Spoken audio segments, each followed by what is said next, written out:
Hello student, स्वागत है आप सभी का आपके अपने चैनल में। जैसा कि आप लोगों को पता है कि पिछली वीडियो में हमने क्या डिस्कस किया हुआ था, बीए फर्स्ट ईयर के पॉलिटिकल साइंस के पेपर 1 का चैप्टर नंबर 6 हमने पिछली वीडियो में डिस्कस किया हुआ था। एंड मैंने बताया हुआ था कि इसमें आपके पास 4 टॉपिक्स हैं: स्वतंत्रता, समानता, संपत्ति और अधिकार। इनमें से एक टॉपिक पर हमने डिस्कस किया हुआ था, वो क्या था? स्वतंत्रता। ये ऑलरेडी हमने कंप्लीट कर लिया है। तो अगर अब ये वीडियो आपको देखना है, स्वतंत्रता के बारे में अच्छे तरीके से समझना है, इन डिटेल समझना है, तो आप पिछली वीडियोस आकर के विजिट कर सकते हैं चैनल पे। एंड आने वाली वीडियोस को नोटिफिकेशन पाने के लिए चैनल को सब्सक्राइब करके बेल आइकन हिट कर दो, ताकि आपको आने वाली वीडियोस को नोटिफिकेशन मिलता रहे। ओके, तो आज हम बात करने वाले हैं आपसे समानता के बारे में कि आखिर समानता होता क्या है, समानता के लक्षण क्या क्या है, उसकी विशेषताएं क्या क्या हैं, उसके टाइप्स क्या क्या हैं। इन सभी चीज़ों पर हम डिस्कस करने वाले हैं और डिटेल समझने वाले हैं कि समानता क्या है, इसका विकास कैसे कैसे हुआ, कैसे ये लोगों के अंदर ये इच्छा जागृत हुई। तो देखो, सबसे पहले समझते हैं समानता क्या है।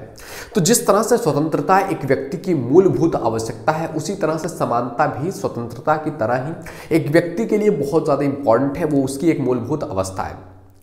यानी कि जहां पर व्यक्ति अपने आप को किसी से कम महसूस ना करे, वो अपने आप को समान महसूस करो, ये उसकी एक बेसिक नीड होती है कि सभी को समान अधिकार मिले हुए हो, सभी का जो है समान रूप से अपने कामों को कर सके, अपनी स्किल्स, अपनी एबिलिटी के आधार पर उस चीज़ को आप प्रेजेंट कर सकें। तो ये कहलाता है दोस्त समानता। ये समानता क्या है? एक नैसर्गिक चीज़ है जो कि होनी ही होनी चाहिए। इस पर अपना विचार रखते हुए कई सारे विद्वानों ने इस पर अपनी अपनी राय रखी हुई है। उन विद्वानों में नाम आता है लास्की महोदय का, बहुत इंपॉर्टेंट नाम आता है। इन्होंने कहा है कि समानता का आशय है कि जहां तक संभव हो विभिन्नताओं को कम किया जाए।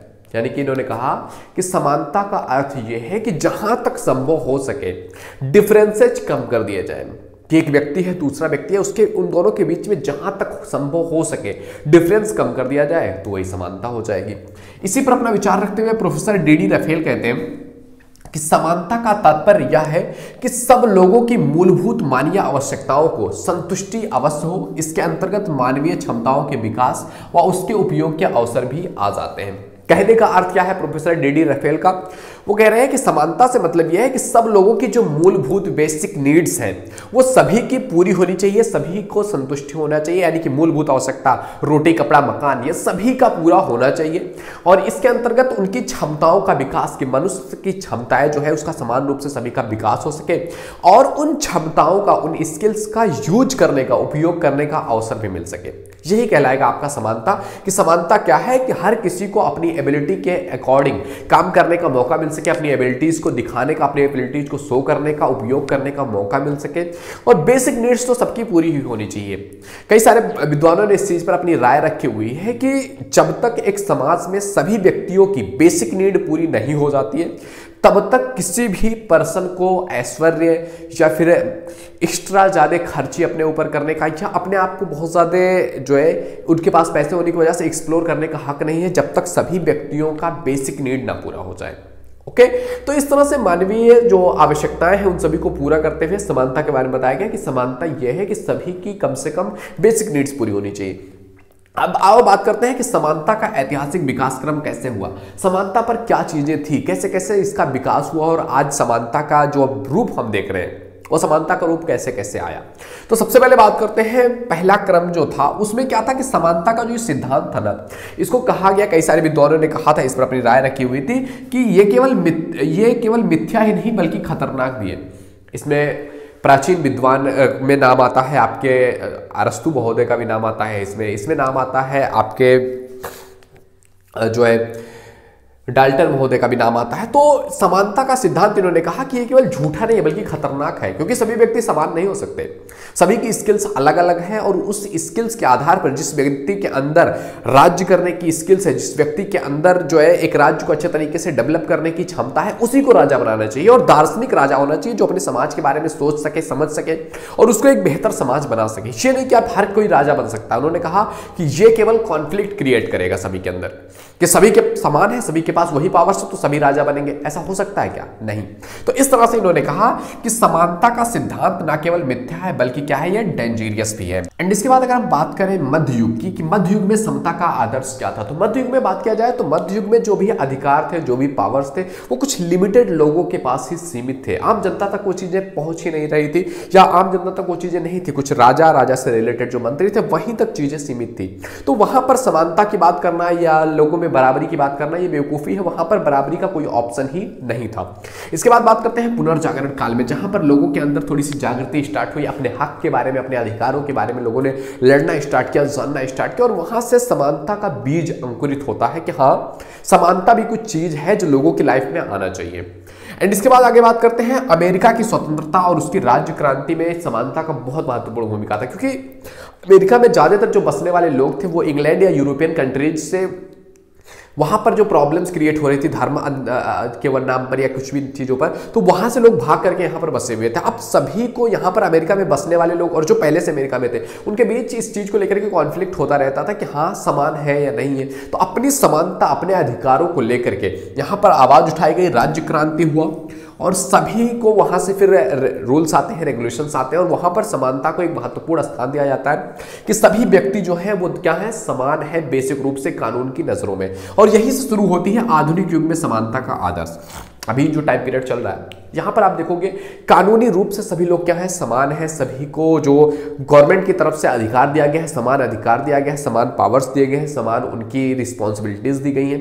तो अभी जो आधुनिक युग में है इसमें समानता को बहुत ज्यादा एक्सप्लोर किया गया है और कोशिश किया जा रहा है कि ज्यादा से ज्यादा लोगों के बीच में जो गैप्स है उन गैप्स को खत्म किया जाए, सभी को समान अधिकार प्राप्त हो, सभी की जो सामाजिक, आर्थिक, राजनीतिक स्थितियां हैं वो उसको बराबर करने की कोशिश किया जा रहा है कि कोई भी अपने आप को हीन महसूस ना करेगा। अगर उसके अंदर एबिलिटी है, उसके अंदर क्षमता है, तो वो राजा भी बन सकता है, यानी कि देश का प्राइम मिनिस्टर बन सकता है, देश का मंत्री बन सकता है, देश का विधायक, सांसद बन सकता है।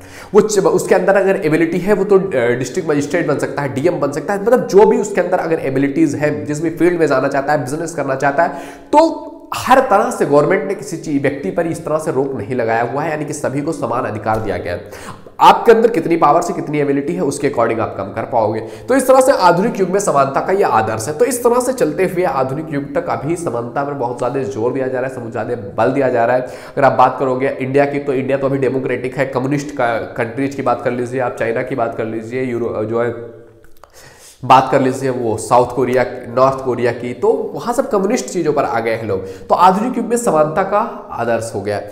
अब बात करते हैं समानता का स्वरूप क्या है, यानी कि समानता से आप क्या समझते हो। समानता को अगर आपको प्रेजेंट करना हो तो किस तरह से आप बता सकते हो, किस तरह से आप उस पर अपना पॉइंट ऑफ व्यू रखोगे, विचार रखोगे। तो इसमें सबसे पहली बात आती है कि मांगों व प्रार्थना पत्रों पर समान रूप से विचार किया जाए, यानी कि हर व्यक्ति की जो अपनी एक डिमांड्स है, अगर वो गवर्नमेंट के सामने जाकर के कह रहा है या राज्य सरकार के सामने जाकर के कह रहा है, तो उसकी जो मांगे हैं, उसका जो प्रार्थना पत्र है, वो हर व्यक्ति अगर दे रहा है तो हर व्यक्ति के प्रार्थना पत्र पर समान रूप से गौर करना है, उसकी डिमांड्स, उसकी मांगों को समान रूप से एक्सेप्ट करना है।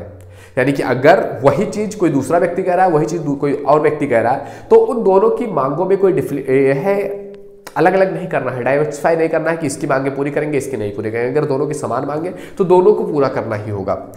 ओके, दूसरा है सभी के लिए समान अवसरों की व्यवस्था, यानी कि एक ऐसी व्यवस्था, समानता का स्वरूप यह होता है कि एक ऐसी व्यवस्था काम कर रही हो, एक ऐसा संविधान काम कर रहा हो जो सभी के लिए समान हो, सभी को अपनी लाइफ में अगर उसके अंदर वो स्किल्स है तो उसके अकॉर्डिंग उसको अवसर मिलना चाहिए कि अगर एक व्यक्ति है उसके अंदर सेम एबिलिटी है, दूसरा व्यक्ति है उसके अंदर सेम एबिलिटी है, तो उन दोनों को ही वो अधिकार, वो पावर्स, वो क्षेत्र, वो व्यवस्था, वो अवसर मिलना चाहिए जो एक व्यक्ति को मिल रहा दूसरे को भी मिलना चाहिए। तो स्किल्स के आधार पर सभी के लिए समान अवसरों की व्यवस्था, यह समानता का आदर्श दिखाता है या समानता को प्रेजेंट करता है, इसका स्वरूप है।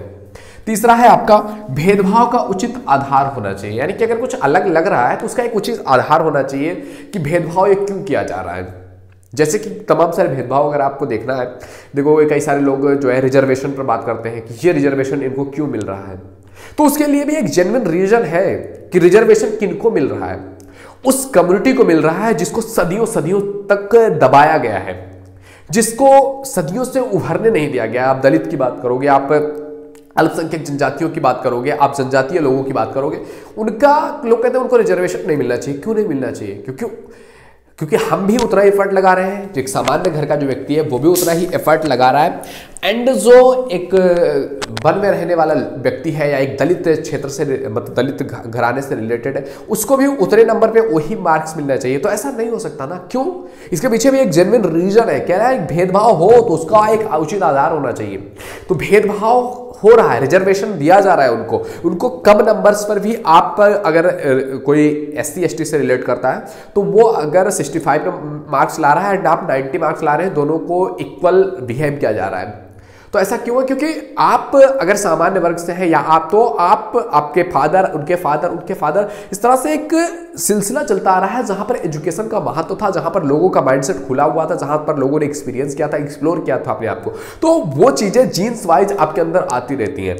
एंड एक ऐसा व्यक्ति है जिसके सदियों से पीढ़ी दर पीढ़ी किसी ने पढ़ा लिखा है ही नहीं, किसी ने क्या दिमाग उस लेवल पर चला ही नहीं है, किसी ने सोचा ही नहीं है, तो उसके अंदर भी वही जीन्स तो है। अब वो एक्सप्लोर करना चाहता है एंड दूसरी तरफ से आप अगर उसको बराबर करेंगे कि वो हमारे बराबर उसका माइंड चल जाए, तो वो थोड़ा सा टाइम लगता है। और इसीलिए रिजर्वेशन को एक टाइम पीरियड के लिए ही रखा गया है कि इतने टाइम पीरियड तक सभी लोग समान हो जाए, ऐसी बातें की जा रही है। तो जो भी भेदभाव होना चाहिए उसका उचित आधार होना चाहिए कि हर कोई DM नहीं बन पा रहा है। क्यों? क्योंकि जिसके अंदर एबिलिटी होगी वही बनेगा। तो भेदभाव तो है, हर कोई अगर जो UPSC का एग्जाम दे रहा है वो DM डिस्ट्रिक्ट मजिस्ट्रेट नहीं बन सकता है। क्यों? क्योंकि उसके अंदर वो एबिलिटी नहीं है। तो भेदभाव हो लेकिन उसका एक उचित आधार होना चाहिए कि ये क्यों हो रहा है। अगला है आपका मूलभूत आवश्यकताओं की बराबर संतुष्टि होनी चाहिए। कि समानता क्या है? जहां पर मूलभूत आवश्यकता है, कपड़ा रोटी मकान है, उसकी सभी की पूरी होनी चाहिए। और जब तक वो पूरी नहीं हो रही है तब तक किसी को भी ऐश्वर्य भोग विलास के साथ जीवन जीने का अधिकार नहीं है। जब सभी की मूलभूत आवश्यकताएं पूरी हो जाए उसके बाद व्यक्ति अपने हिसाब से, अपने अकॉर्डिंग, अपने स्किल्स को बढ़ा करके, अपने एफर्ट्स को लगा करके व्यक्ति अपनी लाइफ में एक्सप्लोर कर सकता है। लेकिन जब तक एक समाज की बेसिक नीड्स पूरी नहीं हो रही है और कोई व्यक्ति, जैसे कि क्या होता है ना, एक समाज है जिसको 200 यूनिट की जरूरत है बिजली की हर परिवार को, एक परिवार है जिसको 200 यूनिट भी बिजली नहीं मिल रही है और दूसरा परिवार है जो 2000 यूनिट भी खर्च कर रहा है। तो ये नहीं होना चाहिए। अगर सबकी बेसिक नीड्स पूरी हो रही है फिर आप एक्सप्लोर कर रहे हो क्योंकि आपके पास पैसा है, आपने एफर्ट्स लगाया उसके लिए, तो ठीक है। लेकिन किसी की अगर जरूरत ही नहीं पूरी हो रही, किसी को खाने को नहीं मिल रहा है, दूसरा व्यक्ति खाना फेंक रहा है, तो ये चीज गलत है। तो समानता मतलब कि बेसिक नीड्स जो व्यक्तियों की है, मूलभूत आवश्यकताएं हैं, वो क्या होनी चाहिए? बराबर संतुष्ट होना चाहिए। तो ये तो समानता का स्वरूप हो गया। अब बात करते हैं समानता के टाइप्स कितने टाइप से हमें समानता को एक्सप्लोर करने को मिलता है। तो इसमें पहला टाइप आता है आपका कानूनी समानता।